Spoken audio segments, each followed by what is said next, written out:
we're away from this coronavirus and back to drought and bushfires. The minister in charge is supposed to be Littleproud.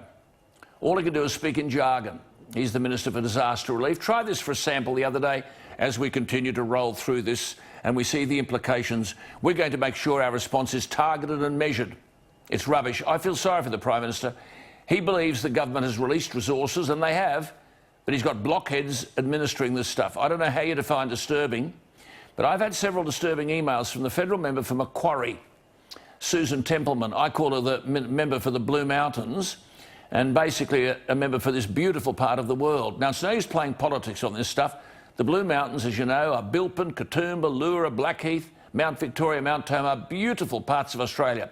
And what she's saying, she's the federal Labor member for the Blue Mountains, Macquarie, is identical to what the state member, Liberal, for Bega is saying, Andrew Constance. He's been in the thick of the firefighting. As I said, Susan Templeman is Labor. But she's tried to work with the federal government. She spent a day in January with the recovery leader, Andrew Colvin, and this minister, Littleproud. Susan Templeman wrote to me last Tuesday, told me that both had listened very closely to the distress. This is over a week ago, and the issues facing farmers and residents who'd lost their homes and businesses in the fires. And then she said this, and I quote, "But I've got to a point where I feel like the wool is being pulled over our eyes. There were lots of good announcements, but it's not being matched by the facts on the ground." And here's the rub. Tuesday of last week, she wrote, "Last night, which would have been Monday night in Parliament, in Senate estimates, we learnt there is no National Bushfire Recovery Fund established, as was promised by the Prime Minister in January. Now, it doesn't actually exist," she said. "They call it notional. This is the fund that's meant to support families." Now, this is critical because Susan Templeman speaks for many of the victims of bushfires, for whom nothing, even now, March 10, nothing has been done. I had a fella ring me today, Clint. He and his community lost everything on November 13. How long ago was that? 13 weeks ago? Over 3 months. They have no phones. The Telstra performance in all of this has been appalling. I've spoken to Rebecca from Mogo on the south coast. She and a friend have taken to setting up an email address, greatermogofirerecovery.com. She tells me residents are looking at their burnt residences every day, and this has a massive impact on mental health.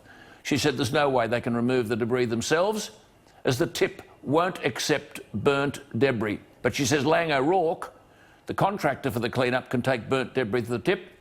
And Rebecca asks, if they can take masses of debris to the tip whenever they actually get going, why can't residents? In other words, recovery efforts can't be community-led, even though there's no effort by anyone else. And she said to me, Rebecca, no politician, aid agency or government agency can say they know the impact of the fires or if the response has been appropriate because no one's collected the data. No welfare check's been done on residents to see the extent of the damage. Rebecca says there should be a systematic door knock to see who is without power, water, shelter, phone, access to mental health assistance. She says there's no water for most, but even if you had a water tank, the catchment areas are contaminated, and a new tank takes 3 months. Well, back to Susan Templeman, the member for the Blue Mountains. She knows all about it, and she joins us from Wentworth Falls in the middle of it all. Susan, thank you for your time. We should just say, firstly, you know all about this. In 2013, lost your own house, didn't you? I did. I was one of 200, our family was one of 200 that lost their homes. But what was really different back then was it was a short, sharp fire. What the community is going through now is something that's going on for months and months and months, with all the things that Rebecca, you just quoted her talking about, the terrible impact on businesses, people losing their jobs and businesses really struggling, and the victims not seeing the clean-up happening fast enough so that they can start thinking about the future.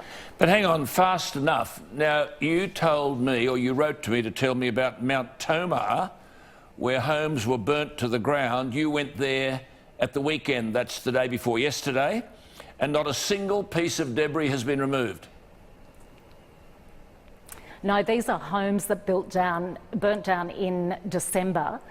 and it looks exactly as it did the morning after the fire, except of course the bush is starting to regenerate, but the debris of their homes and their burnt cars and all the other stuff that's left there just is horrible to look at.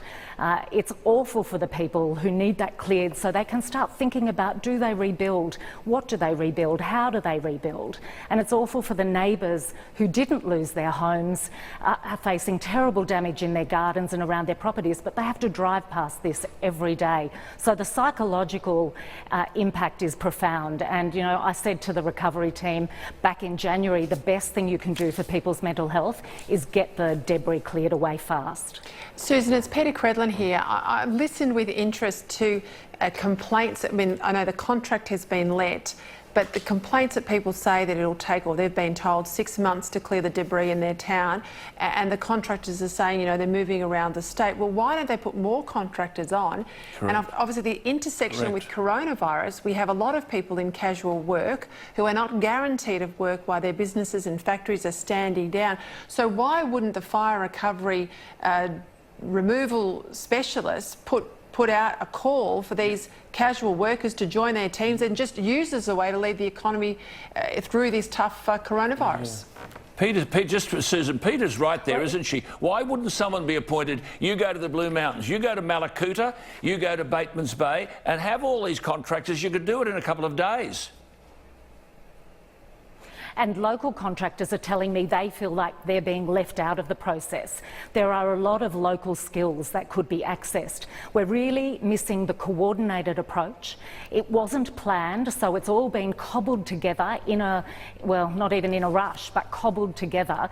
Remember, the fires really affected people in our region from about the 12th of November. It hit the Hawkesbury on the 12th of November, and we were losing houses that week. So there's been a really long time to have a coordinated plan. The Prime Minister did say he'd do whatever it takes to get these communities back on their feet. We're just not seeing it on the ground. But Susan, and you said you found out in the Parliament, no national bushfire recovery fund. I was flabbergasted to hear what came out of Senate estimates, that the recovery agency itself is not an independent agency, and that the $2 billion recovery fund, which there was a big headline about, is actually notional. Now, it makes you wonder, is that why it is so hard to see cash flowing through to people whose businesses burnt down? Because that's the other struggle. The people who lost their businesses, I had one business owner say she's received half of the grant, and now they want her to spend all the money and show receipts for it before she actually gets the grant money. And she said, you know, we don't have it. The bureaucracy, the paperwork, the hoops they're making people jump through, having been through a trauma, is really unfair. Yes, ask for the documentation. It was burnt, you dopes, along with everything else that they lost. Just one before we go, tells Susan. How bad have Telstra been? Now, I've had communications from the people that you talked about at Mount Tomah. They have no landlines, and this was in way back in November 15. We have had a lot of telecommunication struggles with towers and also with landlines. It's been really disappointing. Now, we try and work really collaboratively with the agencies. We know there's a lot that they're trying to fix around the state, but it is unacceptable that people still have no landlines. They still don't have a decent mobile reception. It's not like we have a fallback. When your landline goes up here, that's it. In a lot of parts of the Hawkesbury and Blue Mountains, that's your only communication. So you lose everything. So we really need, governments really need to ask the telecommunications companies, not ask them, but demand that they step up and improve the service they provide in these really life and death times. Good on you. Thank you for what you're doing for your people. I can assure you from the correspondence I've had, they very much appreciate it. Between us, the three of us, I think we can tickle a few people up. What's happened to date has been disgraceful. It's good to talk to you. Good luck in all you do. And we've got to get people up. Beautiful part of the world. Go up to the Blue Mountains, Allura, Blackheath and everywhere, Katoomba. It's lovely, isn't it? Gorgeous.